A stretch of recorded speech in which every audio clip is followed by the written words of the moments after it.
Here. Weber, Here. Wolf, Chris? We have a quorum without Mr. Wolf. Very good. I believe he was planning on coming. Maybe he'll be joining us shortly. First item on the agenda, approval of the minutes from the October 19th meeting. Any discussion? Hearing none, I'd be looking for a motion. I'll move approval. Got a motion from Mr. Holt. Second. Second from Mr. Kavami. Any further questions or comments? Hearing none, all in favor signify by saying aye. Aye. Aye.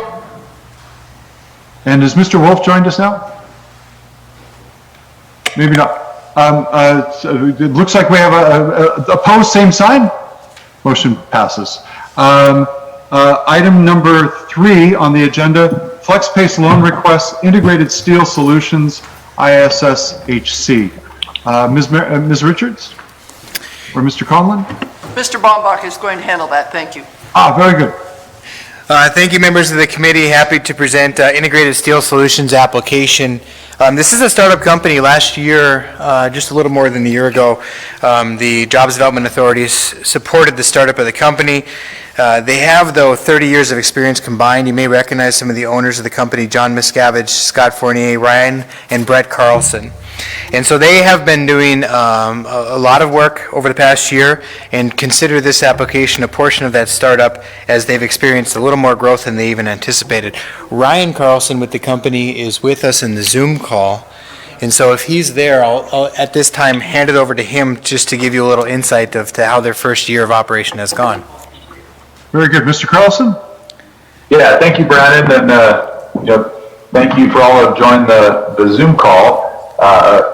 So, as Brandon mentioned, Integrated Steel Solutions Inc.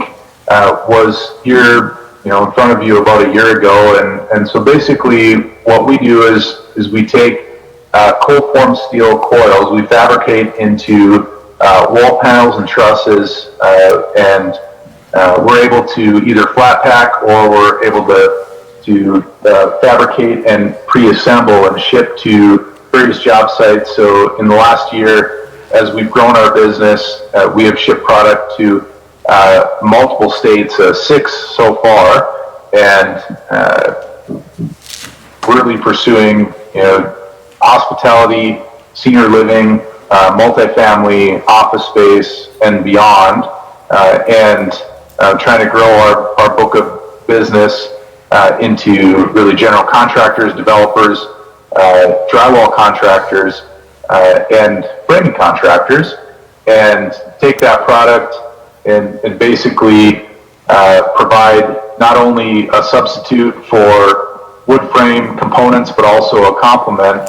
And as Brandon mentioned, when we were here before you about a year ago, we were pursuing a shop space that's on the north end of Grand Forks, adjacent to the biodiesel plant and Simplot, their expansion, which we've been operating out of since December of last year, and also purchased 3 machines that really take that cold formed steel coil and automate the process, where you plug and play into pre-punched, prefabricated components, and these machines are built in New Zealand. They're shipped, of course, here stateside, and you use their proprietary software to complete this process. And so what we found is that having the machines and having the shop space, which everybody on the call is aware of from a year ago,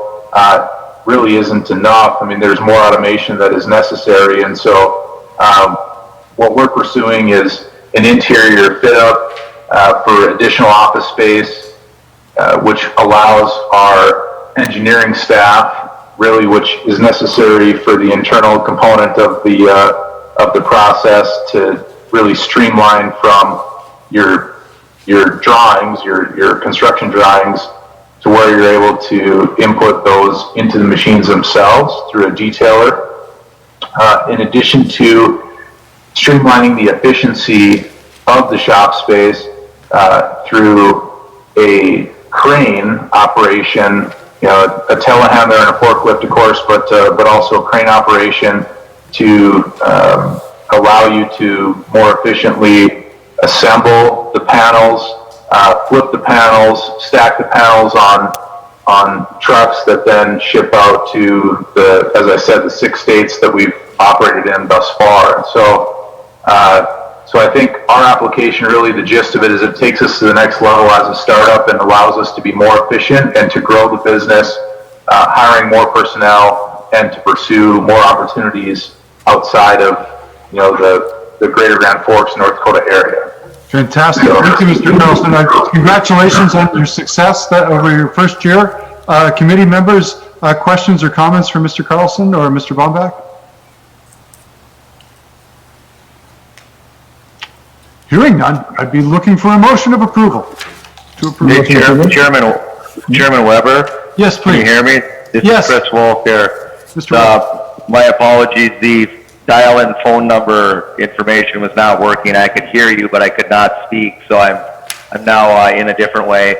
I would request to recuse myself from this discussion, if that would be possible, due to a potential conflict.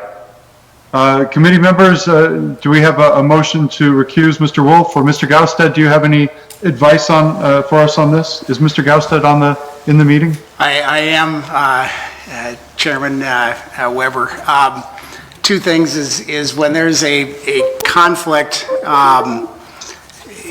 the conflict arises when there's some financial or pecuniary interest that could benefit the member to begin with. I don't know what the conflict is, but assuming that exists, and the fact that you might have a relationship, it really gets down to whether there's that financial benefit or pecuniary interest or somehow you'll be benefited by it, or your job is contingent or hinges on how you may vote, would be an example of a conflict. Assuming that occurs, the way the law sets up is the remaining non-conflicted members of the committee can vote to allow Mr. Wolf to participate and vote on the matter. And so that would be the approach that I think the committee should take. First is for Mr. Wolf to disclose whether there's a conflict in the sense of a financial or pecuniary interest. And then, if so, then have the remaining members vote on whether they would allow Mr. Wolf to participate in the matter. Mr. Wolf, what are your feelings about that at this time? Yeah, I will, as I've said, I would request to recuse myself for a potential conflict of interest. Having heard what Mr. Gaustad described, Mr. Wolf is still requesting that. Committee members, go ahead. I would make the motion to recuse Chris Wolf from voting. This is Katie. I would second. Very good. There's a motion and a second on the floor. Any further comments or discussion? Hearing none, all in favor signify by saying aye. Aye. Aye. Opposed, same sign. And then looking for a motion on the staff report.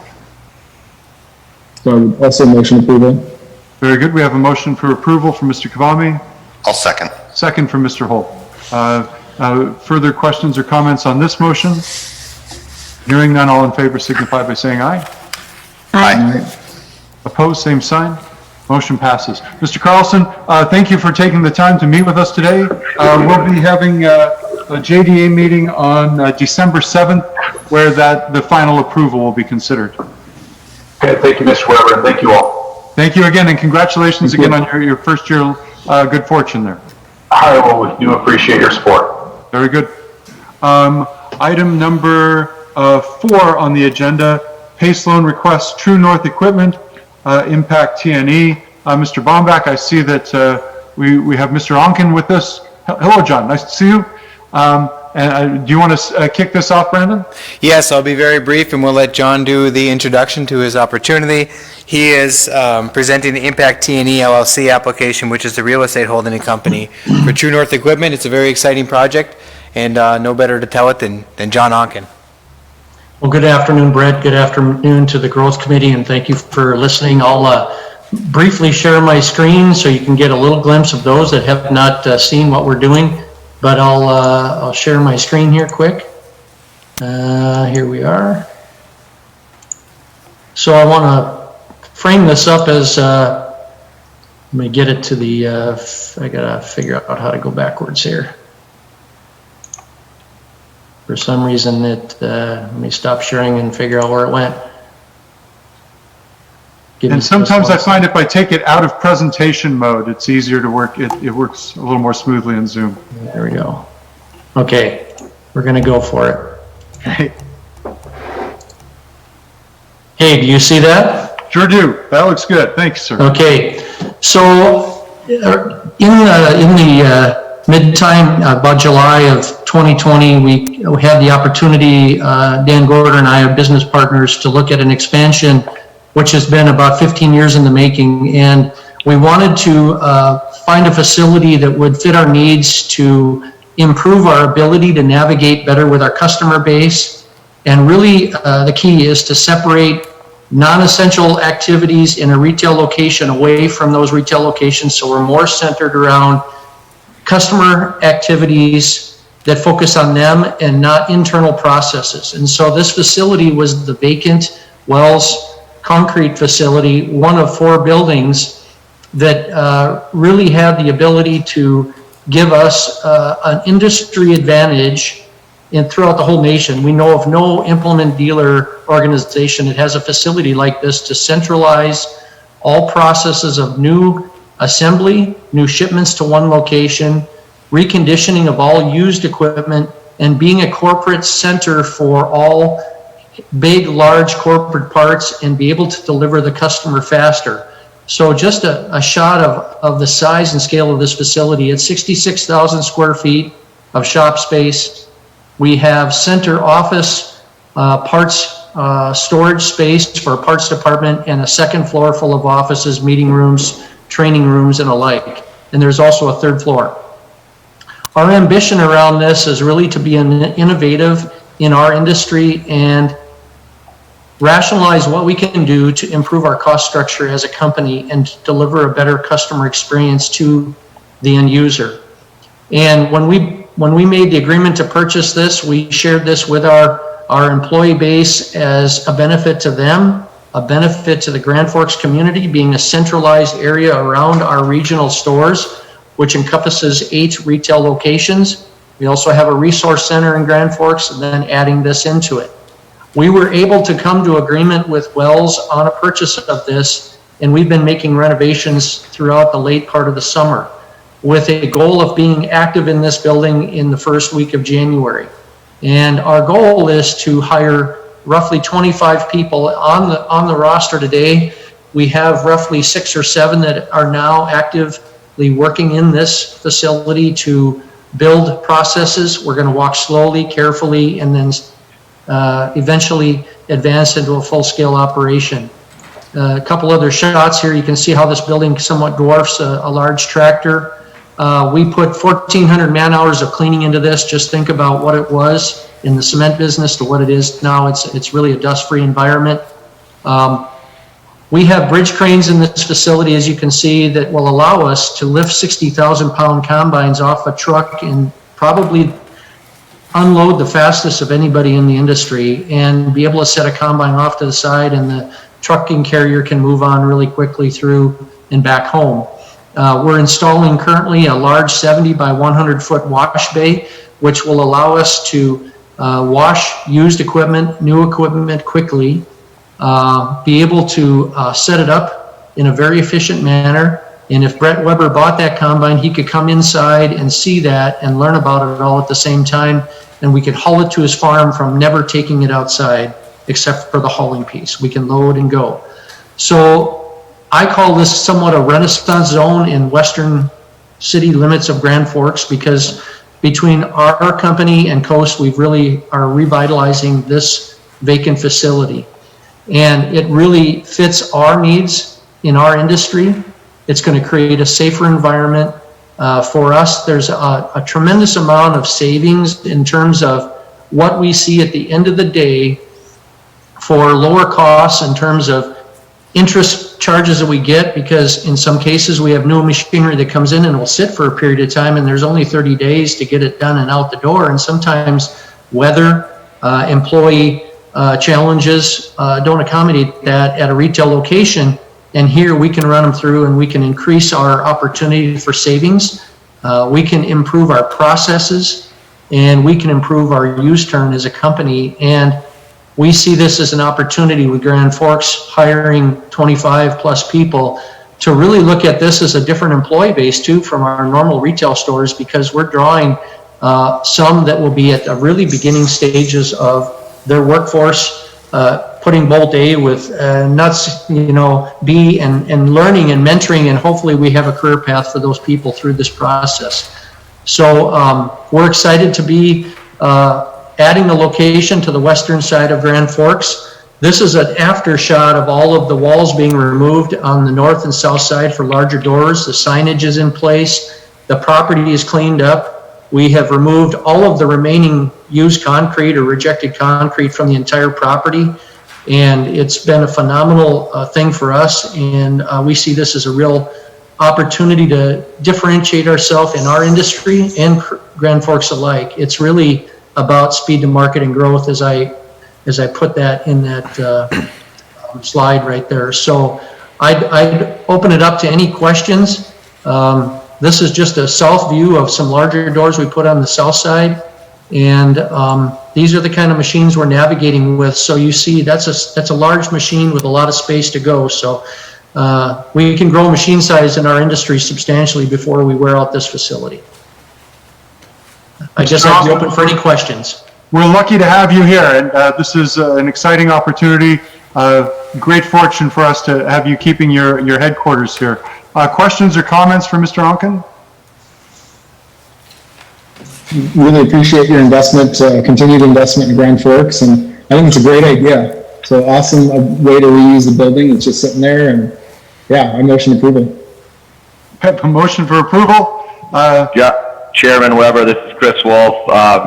John, thank you for being here. I would second the motion, and this is exactly what this PACE program, SBA, I like how this came together. So thank you for what you're doing for our community. You have my support.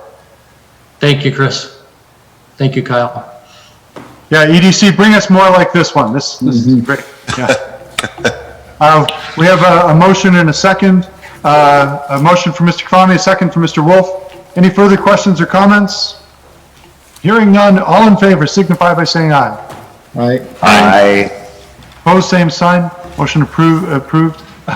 Thank you again for taking the time. We'll see you on December 7th, John. Thank you. Thank you to everyone. You're welcome to come out and see our facility. I look forward to it. Thanks, John. Thank you. Appreciate it, John. Thanks. Bye-bye.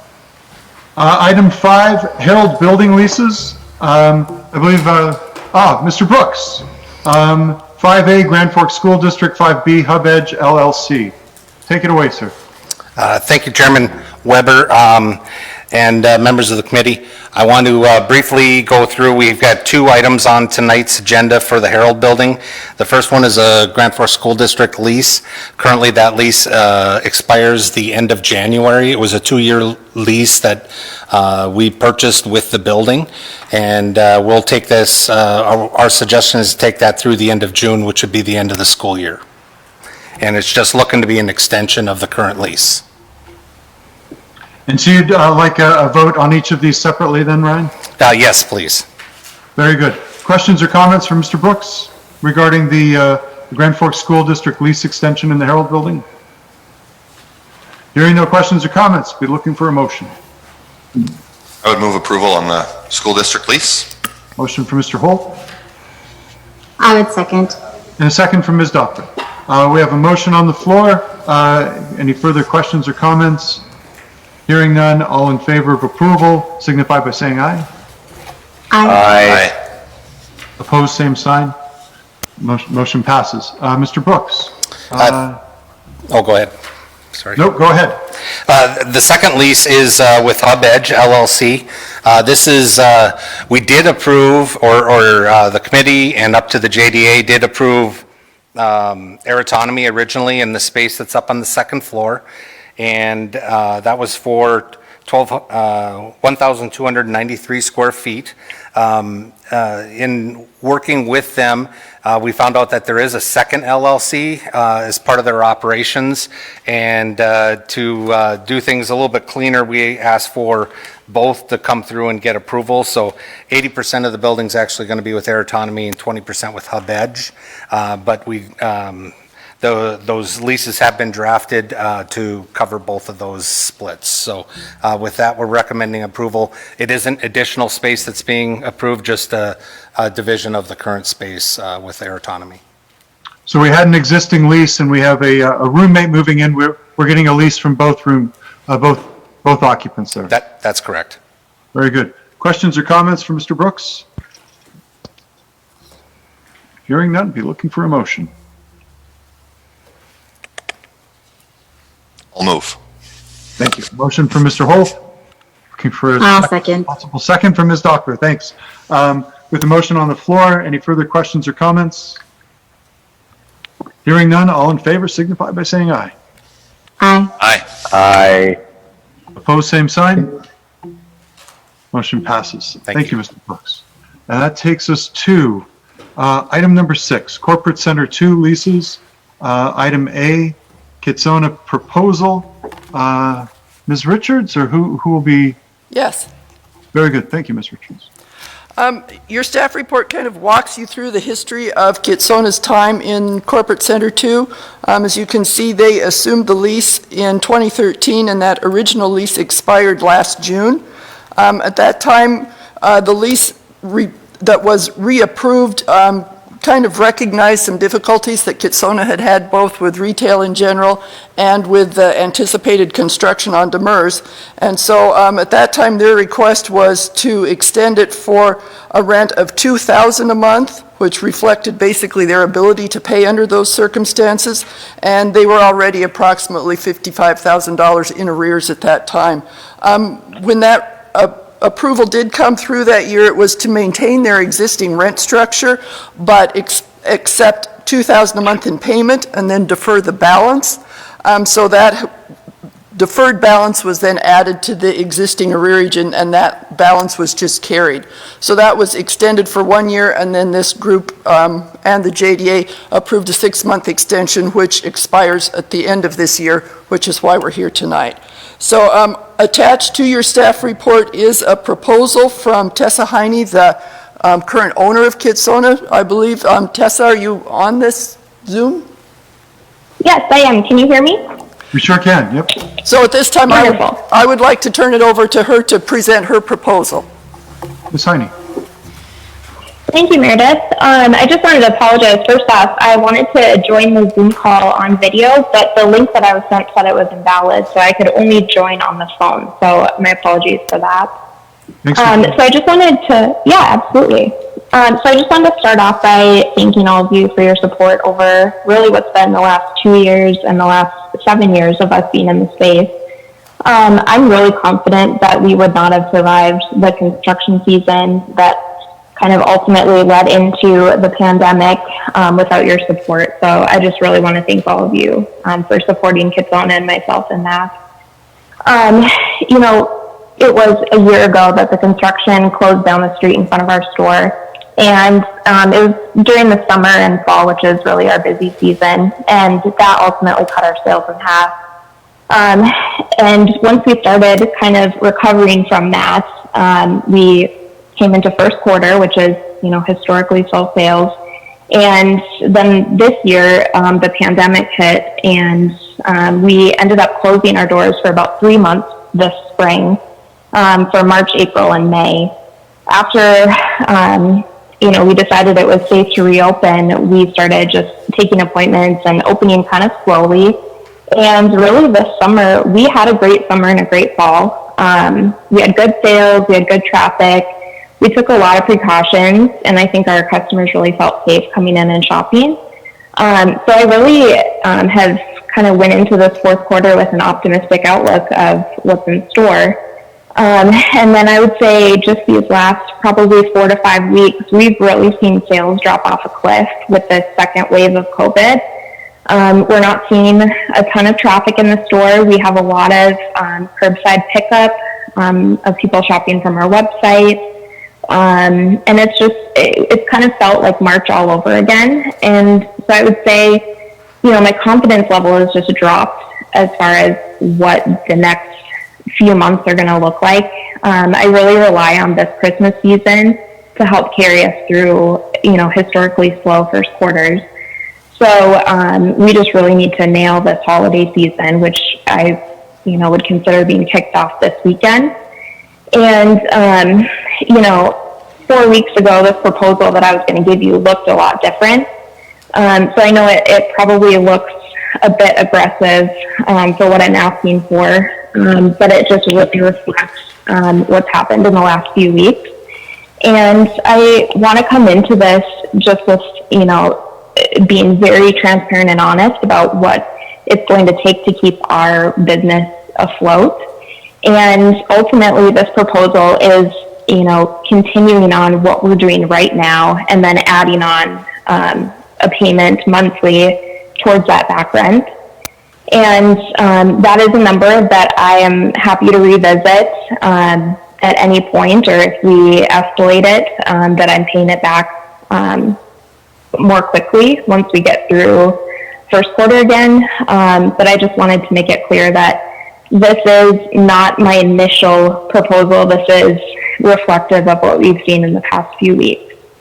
So I just wanted to, let you know that if we are decide to move forward with this proposal, it's really important for me to continue work in the community through using Kitsona's brand recognition, giving back to those that are less fortunate, and creating vibrancy downtown, really employing local people and just making downtown a really great place to go. So I want to be in this space. I want to do this for years to come. And really, I think even though the proposal might be a little bit lower than what everybody's hoping for, I did want to ask for 2 years just to kind of show that I really want to be here. This is my long-term vision, and this is something that is really important to me. So yeah, thank you for listening, and I'm happy to answer any questions that you have. Very good. Actually, before we start the questions, thanks for your entrepreneurial spirit, your endurance during these difficult times, and Tessa, thanks for all you do in the community as well. Outside of your business. Thank you. So, yes, thank you. You do a great deal. So it seems to me that we could possibly move forward a recommendation for a loan and a lease. Mm-hmm. I'm not sure exactly what those would look like. Committee members, ideas on those? That's what we're talking about here, right? Yeah. Some sort of lease agreement and some sort of loan agreement. Well, and Mr. Weber, if I may, Yeah. Ms. Heine we have spoken, and including Mr. Gosted, in terms of provision of financial information to help us assess her ability to pay. She's been very willing to provide that. We just haven't actually received it or had an opportunity to review it yet.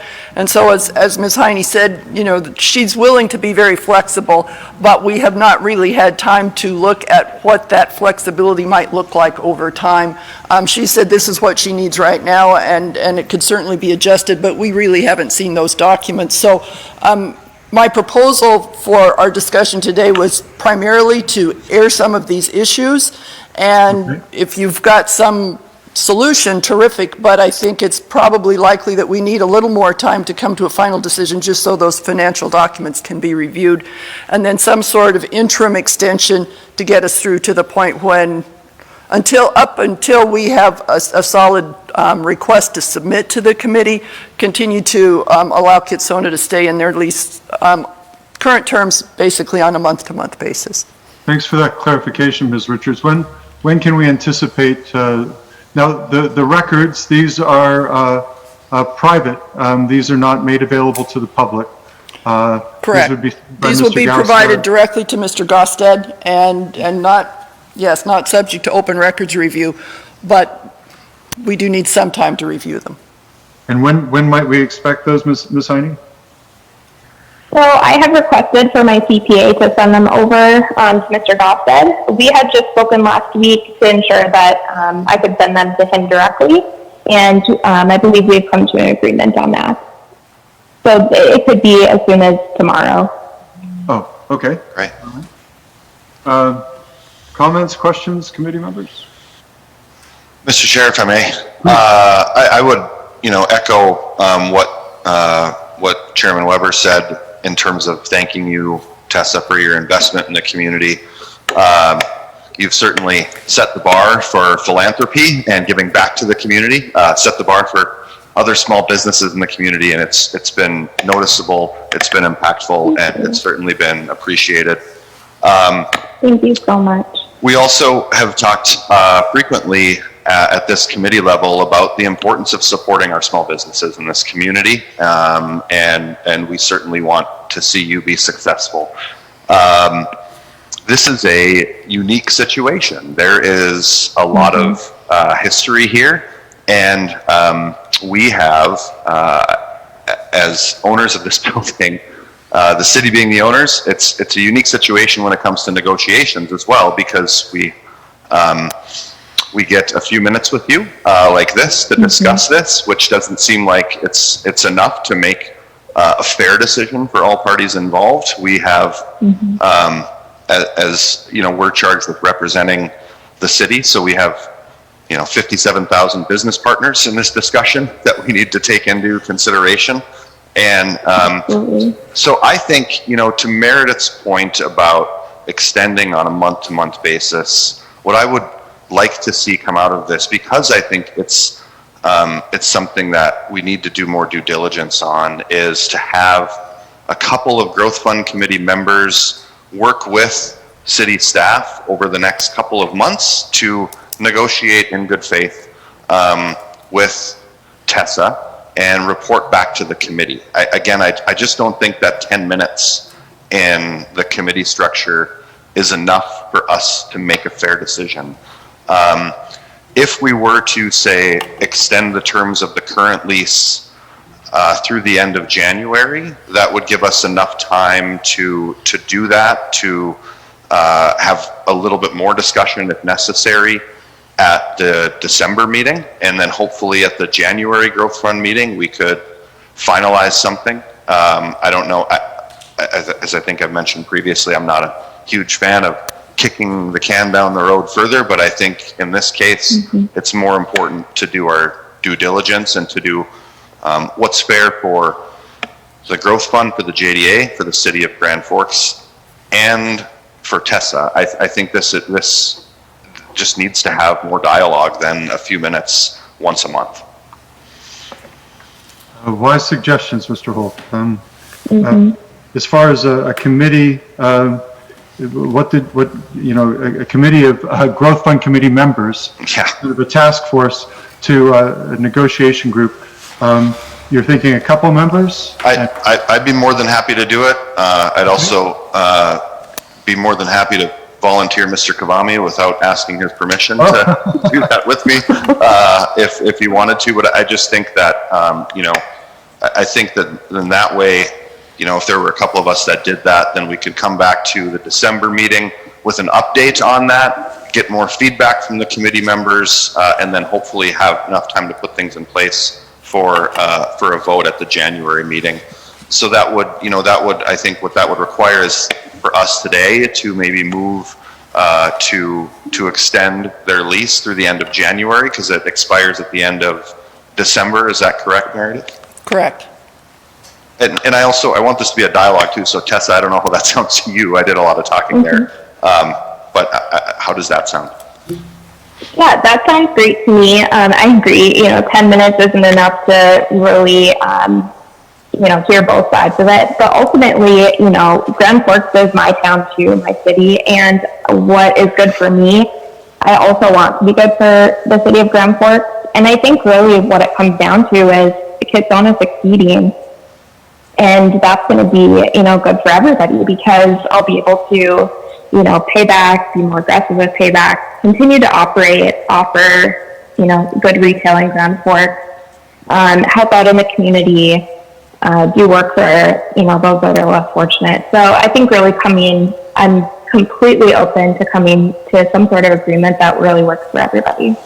Yeah, and I 100% agree with everything that you said in terms of you being successful and the importance of that. This is all irrelevant if we come to, an agreement that is gonna put you behind the eight ball. That's the last thing we want to do. Right. So I 100% agree with all of that. And Mr. Holt, that was very generous of you to volunteer Mr. Gavami. Perhaps we should check with him. Chairman Weber, can I interject?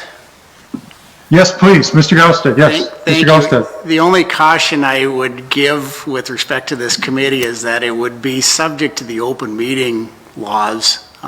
So we need to take care of creating a committee to meet because that may end up you might have to provide notice, even though it's not a quorum. If you assign a committee that would fall within the open meeting laws. So just a word of caution if you're going to go down that path. I'm not trying to be the wet blanket and having further communication with Ms. Heine. I just caution that it could be then an open meeting and you were back having these discussions in an open meeting situation. Well, thanks for that caution. Is there a mechanism by which this committee can authorize them to go into executive session or some version thereof, because they would be dealing with confidential financials?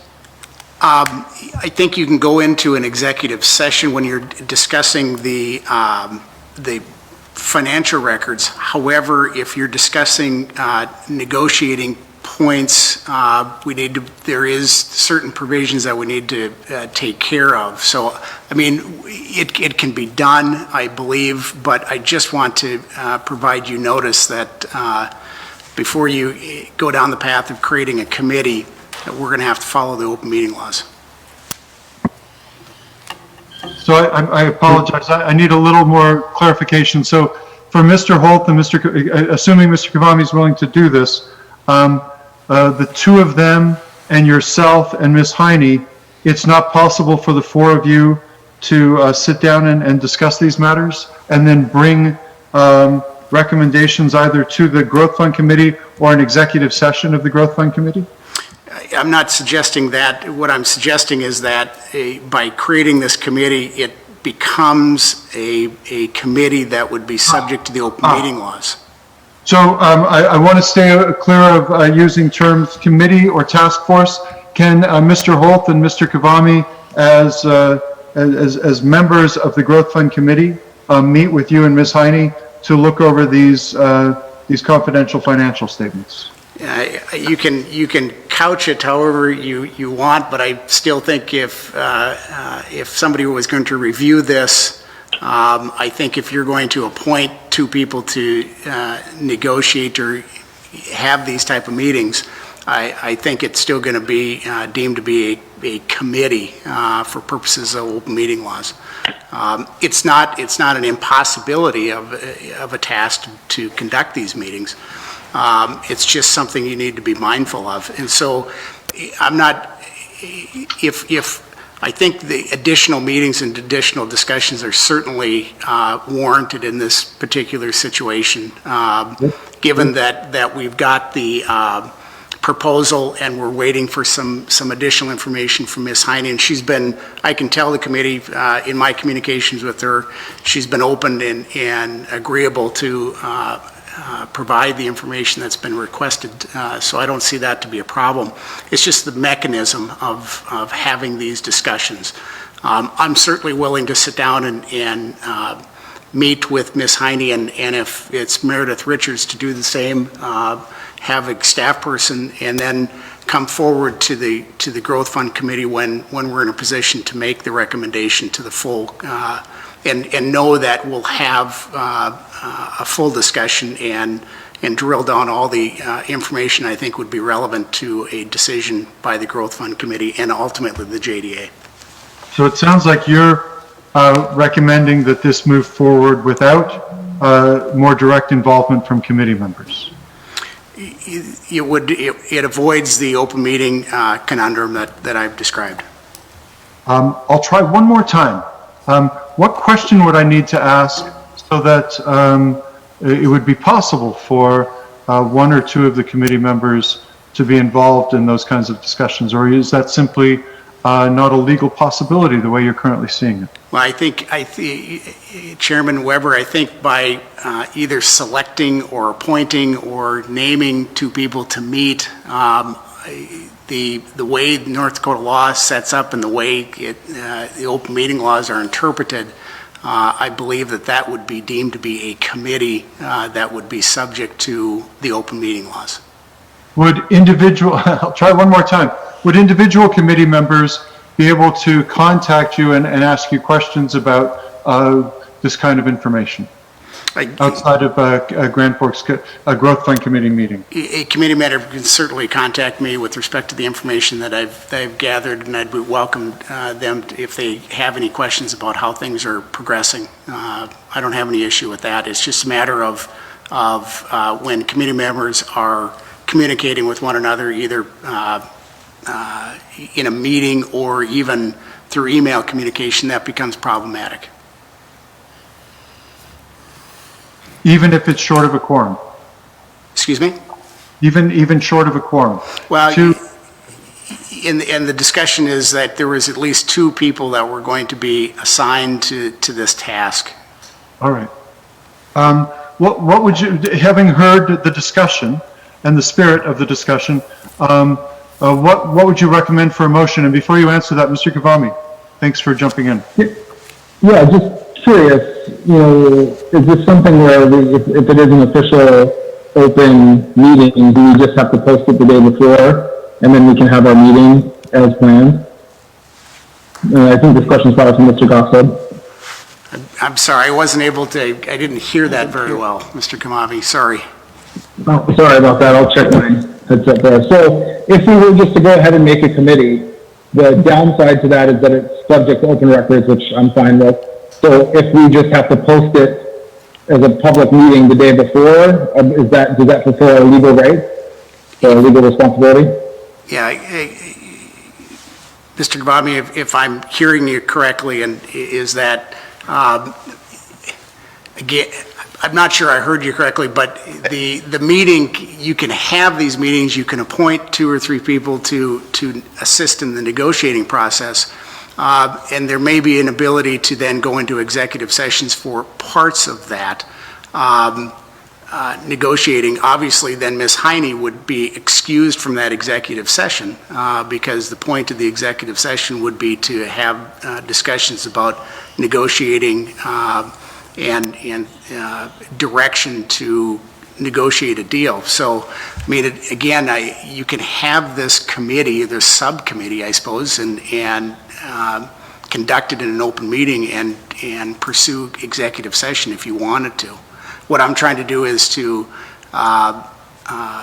provide the information, get to you, to the committee members, and still allow a full discussion with Ms. Heine. And my suggestion to the committee is that it be worked through Ms. Richards, who is extremely familiar with the situation, and myself, with a full report to the Growth Fund Committee when we're at the point where we've gathered all the information and we're in a position to make the recommendation moving forward.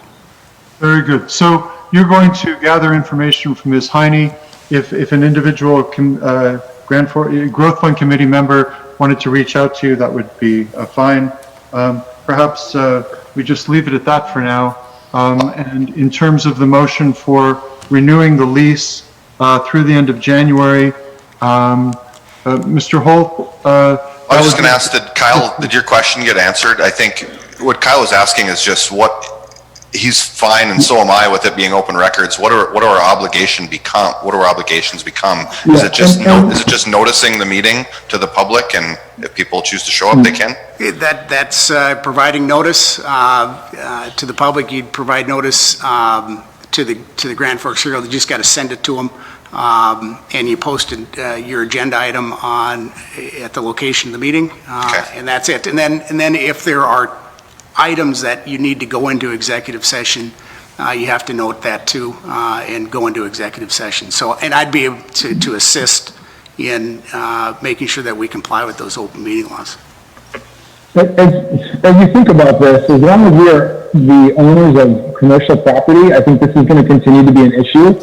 And so I think that having this committee as a committee of members of the Growth Fund Committee that can meet and discuss this is valuable. I think that what we're running into now is not isolated, right? We know we have another issue that's not the same as this, but another issue involving a tenant of the city-owned property. So I see value in it, and I personally would like to sit down and have a longer conversation with any potential tenants and city staff. So I would, second motion if that's what was made earlier by Mr. Holt to form a committee, and then that committee could discuss any city-owned properties, or it could just be this specific opportunity. Mr. Gaustad, any further comments on that? No, and the way I understand the motion is that there'll be two people of the Growth Fund Committee that'll be assigned to assist in the negotiation with Ms. Heine, and we'd comply with the open meeting laws with respect to those types of meetings that may occur. Very good. So we have a motion to create a two-person committee, extend the lease till the end of January at the current rate of $2,000, and continue the $500 a month payback. Am I understanding the motion correctly? Not quite. The 500 a month payback would be future. This would be extending the existing lease terms.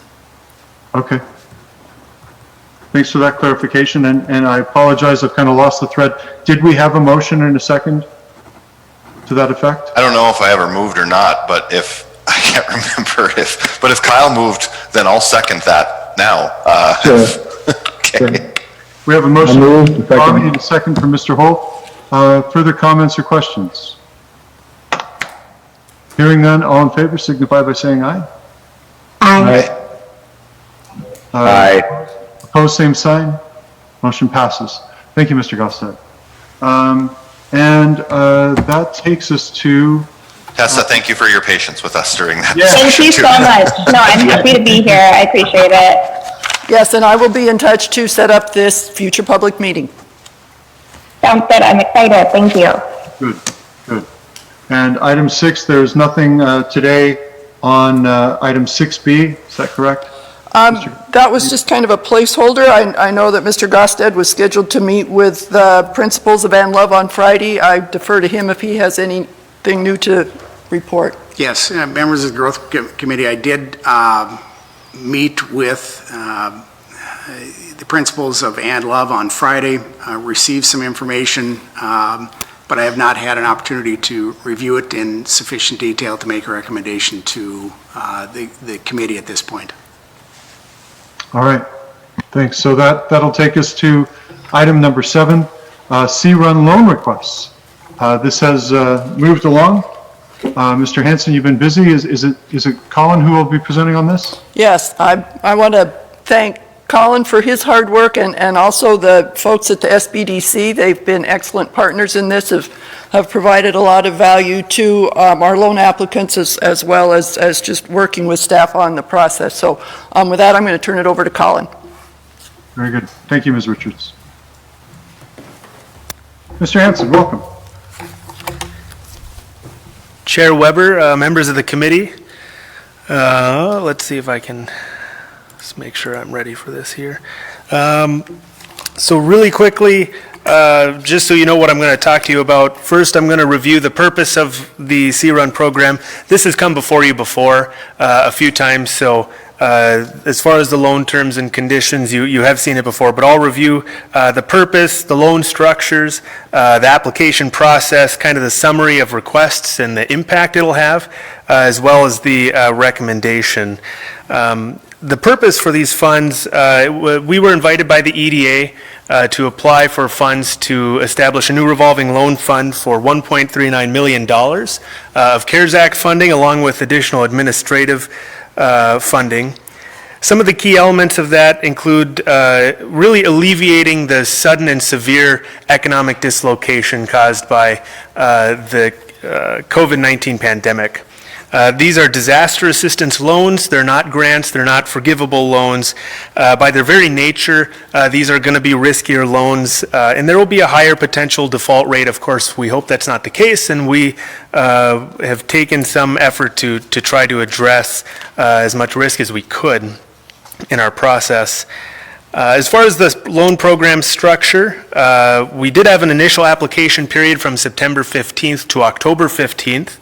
After we came back to the Growth Fund, after some input both from the EDA and kind of looking at the demand that materialized, we decided that the tranche approach was not necessarily the most appropriate, and we moved to a rolling deadline. However, in that first phase of approach, we did receive 10 applications. 7 are going to be before you.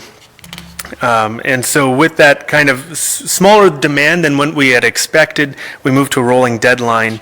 For the loan amounts, there can be a minimum of $5,000 available with a maximum loan of $50,000 per applicant.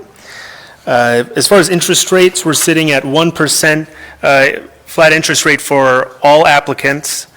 As far as deferral, there will be a standard 6-month deferral in the spirit of disaster recovery, allowing folks some time to be able to prepare for those payments, and interest still accrues during this deferral period. It'll be amortized over 66 months, that's 5 years and 6 months. That includes the first 6 months of deferral on payments. And then for some, we also have recommended a personal guarantee, and really what kind of determined that was multiple factors, including collateral available within the business, and personally, including other items included debt service coverage, age of the business and experience of the management, and overall risk, and some other factors as well. Of course, it varies for each applicant. Each business is unique and different. As far as that personal guarantee, nonprofit organizations are exempt by their very nature. They're not owned by any individual, but operate for the public benefit. There are some EDA variances as well, which include variance for the minimum interest rate you would normally see for an RLF loan. Also, as a part of that is the requirement to leverage other funding, which is why you don't see a primary lender on these loan applications, and as well as the requirement for a turn-down note or note that credit is not otherwise available. Those have been variances granted by the EDA for this first 2-year dispersal period. As far as the application process goes, the SBDC assisted prospective applicants that needed that assistance. Some didn't need it, and some weren't eligible. If they're a nonprofit entity, they generally don't receive assistance from the SBDC. But after the SBDC assisted them, they did submit an application. City staff reviewed those applications and worked with the SBDC and with the applicant, oftentimes many hours with each applicant, to ensure that the application was complete and that we had all the information we thought was necessary for the reviewers to make a recommendation. I do want to point out, and Ms. Richards did this earlier too, but the SBDC staff worked really hard with each applicant, and you know, these are small businesses. A lot of these folks don't have finance departments or even a finance individual. It's them. They're focused on running their business every day. So there was a lot of work put in for those folks helping these businesses. We then went to a review session with the SBDC, staff from the Small Business Development Center, staff from the Economic Development Corporation, and from the city, where this group really looked through the entirety of the application and did a thorough review. We looked at such things as collateral, debt coverage, management, personal credit when appropriate, But also some other things we took into consideration was the total COVID impact these businesses experienced, whether they received some other assistance or if they had difficulty accessing that other federal assistance or state assistance, different circumstances within each business, and also their path or road to recovery, what they had planned to do to recover from that. As far as what the recommendation will be in front of you, we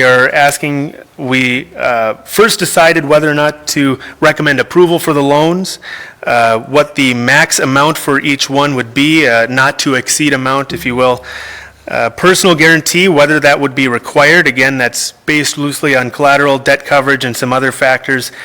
And then some other conditions, including whether or not we would ask each applicant to continue with the SBDC in their role in providing coaching and mentorship, and suggesting that they also look at other programs for assistance. And that really is to help set a strong foundation for these businesses for their recovery going forward.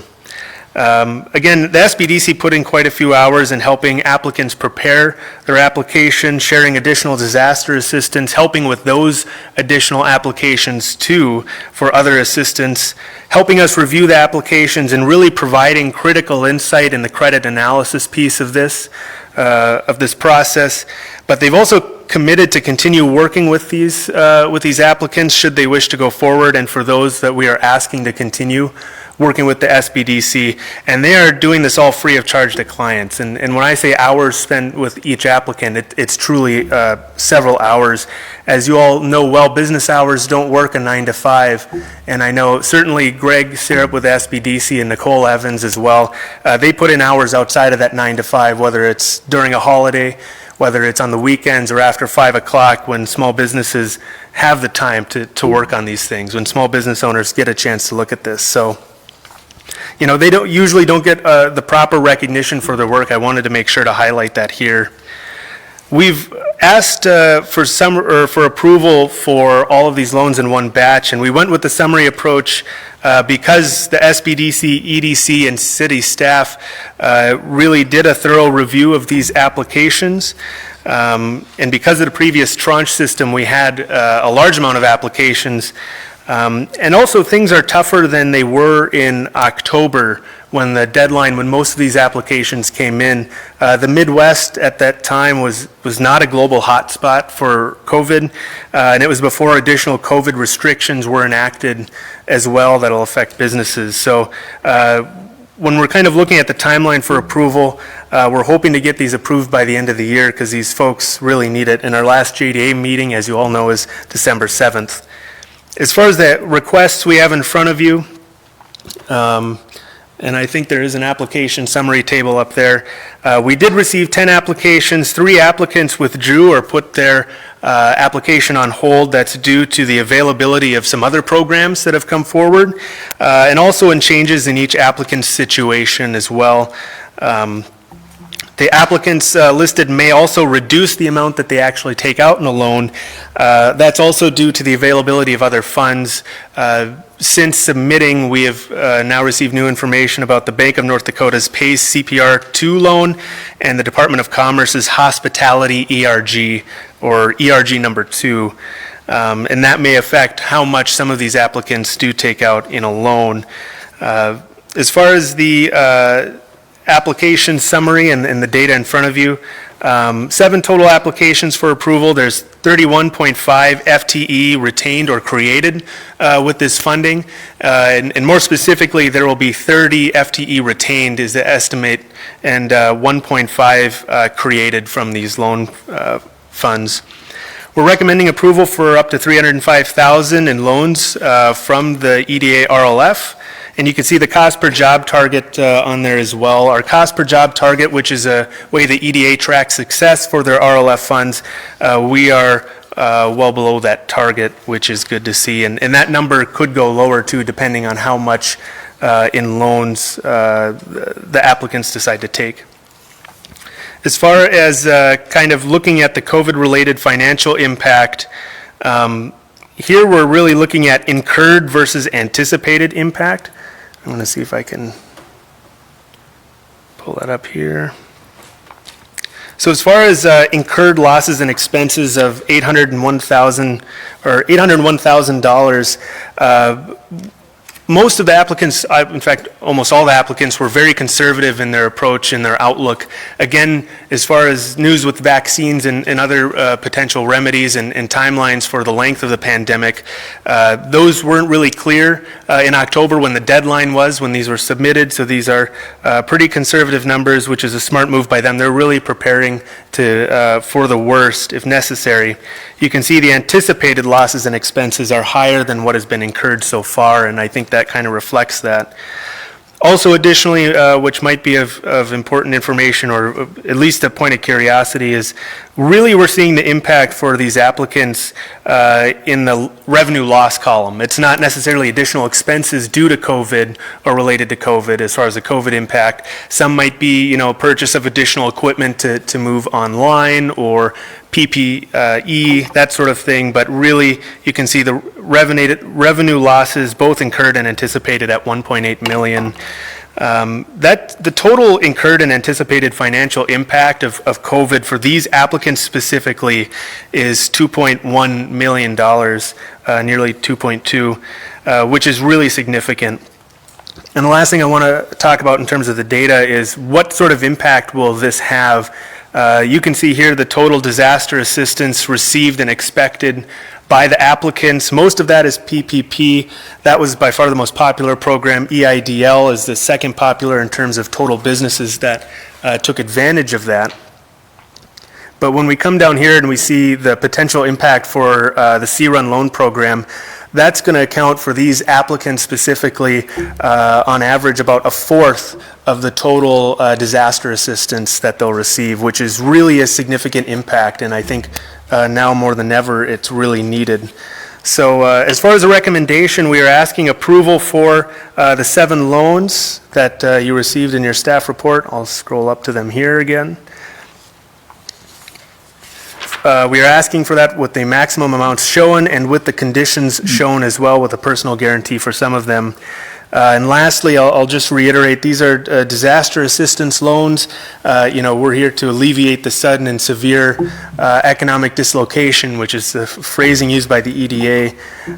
This is a stressful time for business owners, and getting the opportunity to talk with a lot of them over the past 2 months. There's been a lot of difficult conversations, and not about this process necessarily, but more so about the situation and the unpredictability we find ourselves in. Not everyone would, this is not everyone's preference to take out loans, but most wouldn't be here unless it helped, and it's really needed at a critical time. Very good. With that, I'll ask for questions. Very good. Mr. Gavami, question? Yeah, I just had a question why HB didn't have a personal guarantee.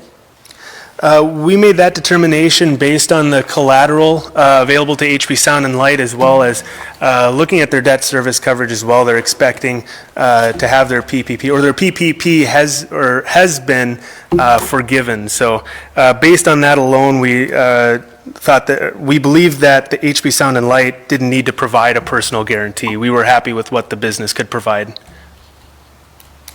Thank you. Very good. Any further questions or comments? Chairman, if I may, I just want to announce one of the applicants on here is the Empire Arts Center. In terms of conflict, I'm on the board of directors for the Empire Arts Center. I can comfortably assure you that I do not stand to gain financially from this, so I am comfortable voting, but will exercise the wishes of the committee. If you'd rather I didn't vote, that's fine too. So be looking for a motion from committee members either to recuse or to approve Mr. Holt being involved with the vote based on what he's told us. I would move approval that he is allowed to be involved, as he is not getting paid for either of these roles. Thank you. I would second that. Very good. We have a motion and a second to include Mr. Holt in the discussion and the vote. Any further questions or comments? Hearing none, all in favor signify by saying aye. Aye. Opposed, same sign. Very good. That motion is approved. Beyond that, I'd like to take a quick moment. I see that Mr. Greg Syrup is with us from the SBDC. And we've heard a lot of good things. Just one more nod out to the good work. Thanks for your assistance on behalf of our small businesses here in Grand Forks. Thank you. Happy to help. Is there anything else you'd like to say, sir? No, I think Colin gave a great summary.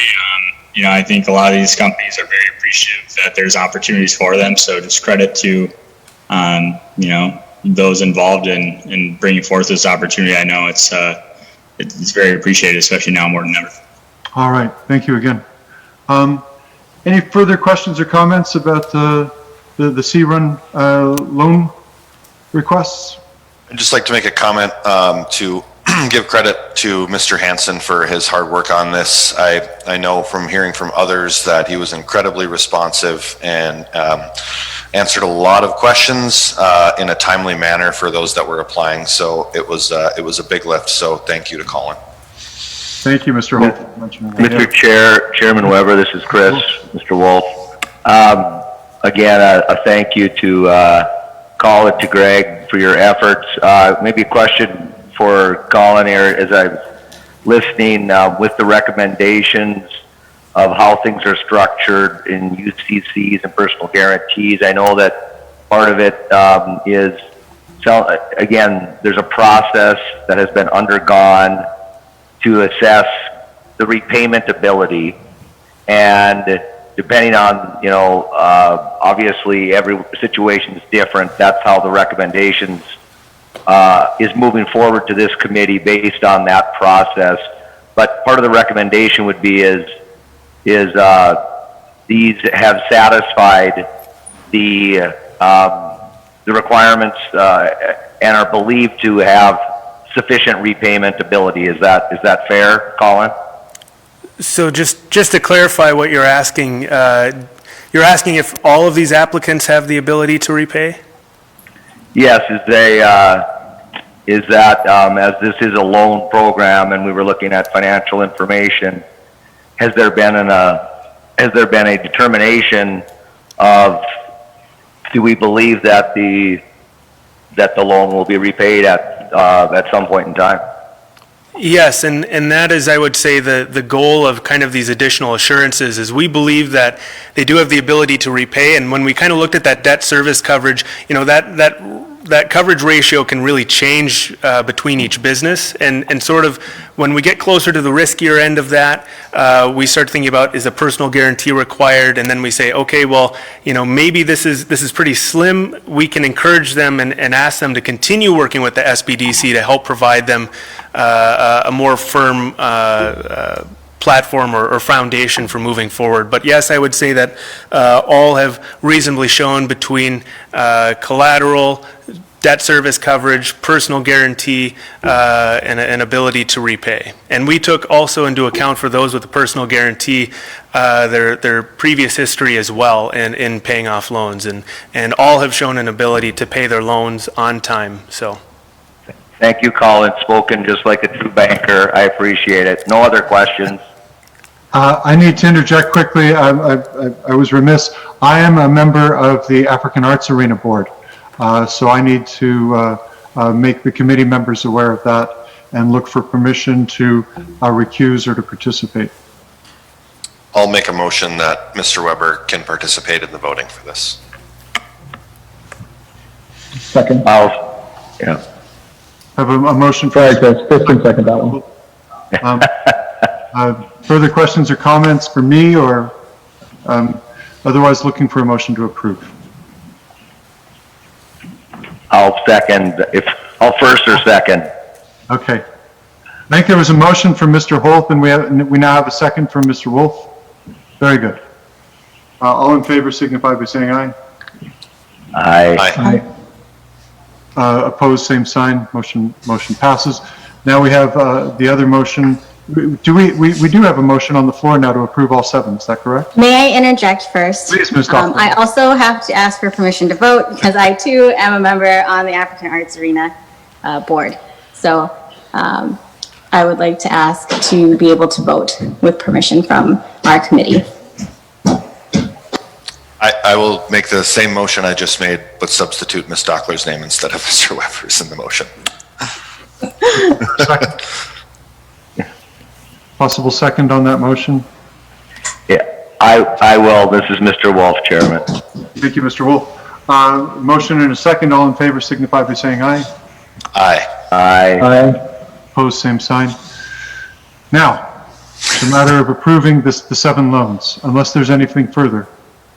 Again, I kind of lost the thread there. Do we have a motion that's been approved, that has a second? Not to yet. approve these 7 loans? We need a motion to that effect. We need a motion. Very good. Thank you, Ms. Richards. So moved. Another motion for Mr. Holt. I'll second. This is Mr. Wolf. Another second for Mr. Wolf. Motion on the floor. Any further comments or questions on the current motion to approve? Hearing none, all in favor signify by saying aye. Aye. Aye. Aye. Opposed, same sign. And with that, thanks for your time, everyone. If there's no other business for the good of the order, I'd be looking for a motion to adjourn. So moved. Motion from I'll Mr. second. Second from Ms. Dockler. All in favor signify by saying aye. Aye. Aye. Thank you, everyone. Good night now. Thank you.